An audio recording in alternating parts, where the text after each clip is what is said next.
तो मूवी के शुरू में हम एक छोटी लड़की को देखते हैं जो एक साइकिल चला रही है। तभी अचानक से उसकी साइकिल रुक जाती है और गलती से वो नेवर क्रैकर नाम के एक बूढ़े आदमी के यार्ड में चली जाती है। वो बूढ़ा आदमी बहुत गुस्सा हो जाता है क्योंकि वो लड़की बिना उसकी परमिशन के उसके यार्ड में आ गई थी। गुस्से में वो उसकी साइकिल को तोड़ देता है और उसे वहाँ से भगा देता है।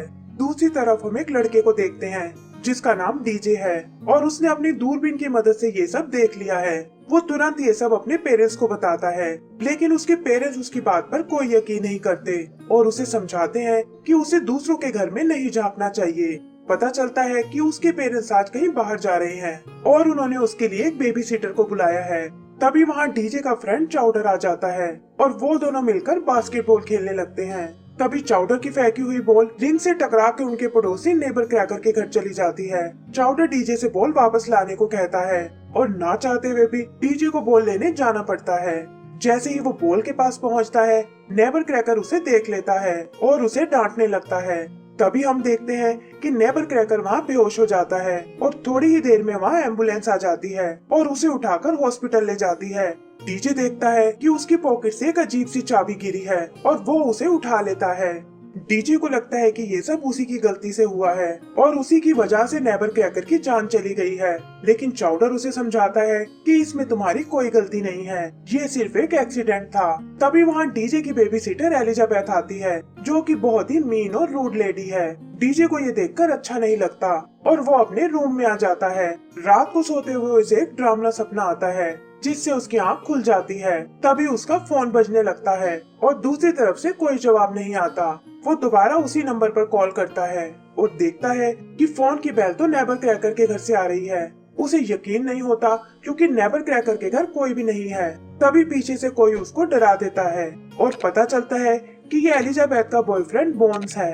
डीजे उन दोनों को नेबर क्रैकर के घर से आए फोन कॉल के बारे में बताता है, लेकिन वो दोनों उस पर यकीन नहीं करते और उसे डराने लगते हैं। उन दोनों के जाने के बाद डीजे को नेबर क्रैकर के घर पर एक साया दिखता है और वो तुरंत चाउडर को कॉल करता है और उसे डेंजर जोन में मिलने को कहता है।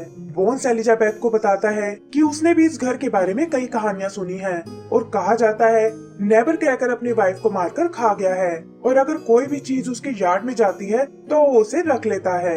एलिजाबेथ डर जाती है और बोन्स को घर से निकाल देती है। तभी बोन्स गुस्से में उस घर के यार्ड में जाता है और देखता है गेट पर एक चमकती हुई काइट है और जैसे ही वो उसे लेने के लिए आगे बढ़ता है वो घर उसे अपने अंदर खींच लेता है।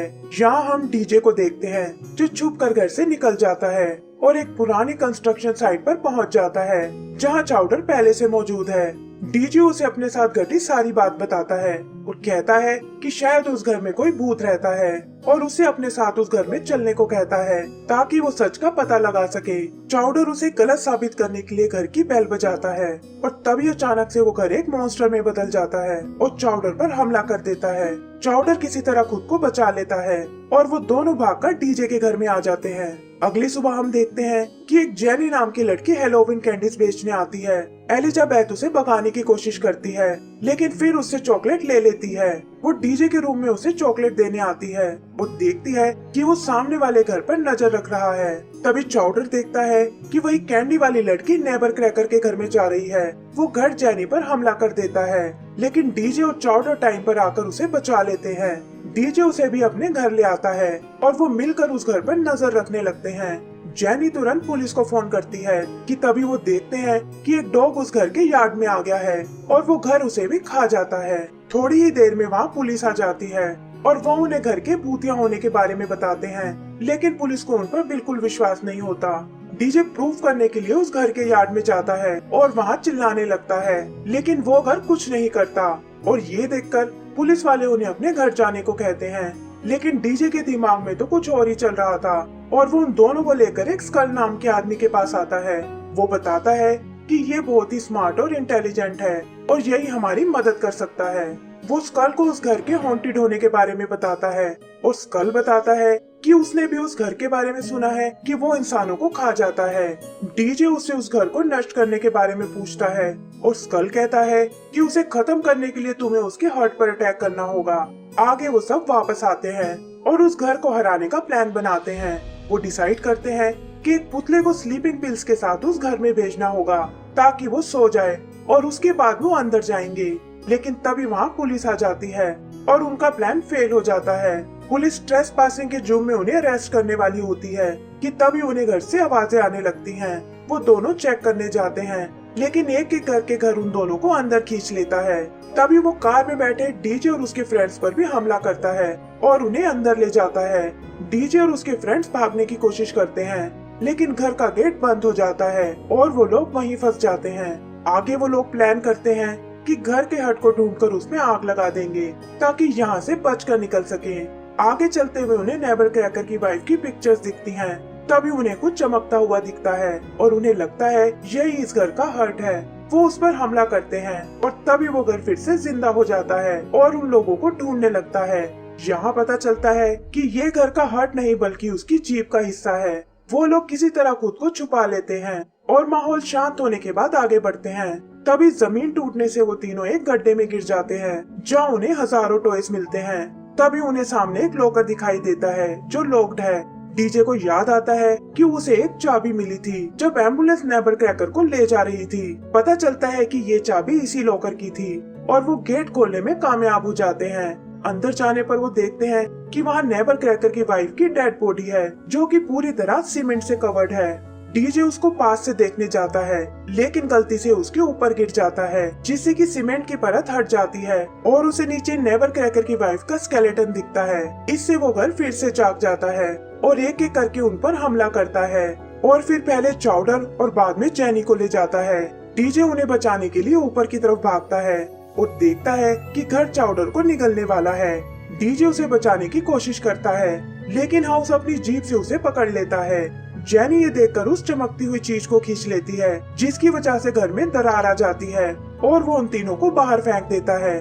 बाहर आने पर चाउडर डीजे को ब्लेम करता है कि उसकी वजह से उनकी जान खतरे में पड़ गई थी और ये सुनकर डीजे वापस अपने घर जाने लगता है कि तभी वहाँ पर एम्बुलेंस आकर रुकती है और वो देखते हैं कि नेबर क्रैकर वापिस आ गया है। पहले उन्हें लगता है कि ये उसका भूत है, लेकिन वो बताता है कि वो भी जिंदा है। आगे नेबर क्रैकर घर को शांत करने की कोशिश करता है और यहाँ पता चलता है कि उसका घर उसकी वाइफ कॉन्स्टेंट की आत्मा से पोसेस्ड है। डीजे उससे पूछता है कि क्या सच में आपने अपनी वाइफ को मारा है। इस पर नेबर क्रैकर कहता है कि ये सब झूठ है और वो तो अपनी वाइफ से बहुत प्यार करता था। वो बताता है कि कॉन्स्टेंट एक सर्कस में काम करती थी, लेकिन लोग उसका खूब मजाक उड़ाते थे और उसे एक पिंजरे में कैद करके रखते थे। नेबर क्रैकर जो कि उससे प्यार करने लगा था, वो उसे वहाँ से बचाकर कहीं दूर ले आया और वो लोग मिलकर यहाँ अपना घर बनाने लग गए। एक दिन हैलोवीन पर कुछ बच्चे आकर उसकी वाइफ को परेशान करने लगे। गुस्से में आकर कॉन्स्टेंस उन पर हमला करने लगती है, लेकिन गलती से वो सीमेंट से भरे एक पिट में जा गिरती है जिससे उसकी मौत हो जाती है।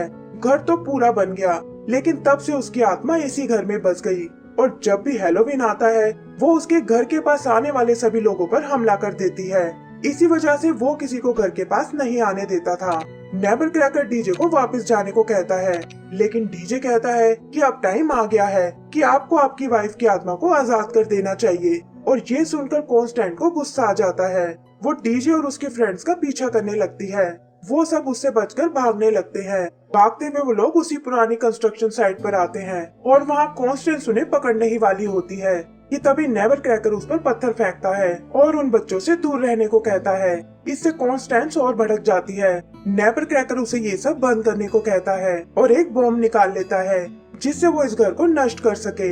इससे कॉन्स्टेंस और गुस्सा हो जाती है और गुस्से में वो उसे मारने ही वाली होती है कि तभी डीजे और उसके फ्रेंड्स एक क्रेन की मदद से उसे बचा लेते हैं। नेबर क्रैकर यहाँ घायल हो जाता है और वो बॉम्ब डीजे को देकर कहता है कि अब तुम्हें इसे खत्म करना होगा। डीजे देखता है कि चिमनी से वो आसानी से बॉम्ब को अंदर फेंक सकता है, लेकिन तभी कॉन्स्टेंस उन पर हमला कर देती है और डीजे और जैनी नीचे बने एक पिट में गिर जाते हैं। डीजे चाउडर से घर को एक बड़ी क्रेन के पास लाने को कहता है। यहाँ लड़ते हुए चाउडर और वो घर एक गड्ढे में गिर जाते हैं जिससे वो घर नष्ट हो जाता है और चाउडर को लगता है कि उन्होंने उसे हरा दिया है, लेकिन तभी वो घर फिर से ठीक हो जाता है और इस बार एक बहुत ही भयानक मॉन्स्टर में बदल जाता है।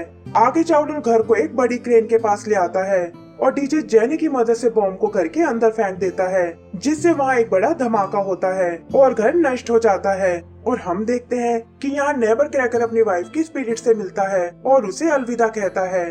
डीजे उससे माफी मांगता है कि उसकी वजह से नेवर क्रैकर का घर नष्ट हो गया है, लेकिन नेवर क्रैकर उसे थैंक्स बोलता है कि उसकी वजह से उसकी वाइफ की आत्मा को शांति मिल गई है, जो कि पिछले 45 सालों से कैद थी।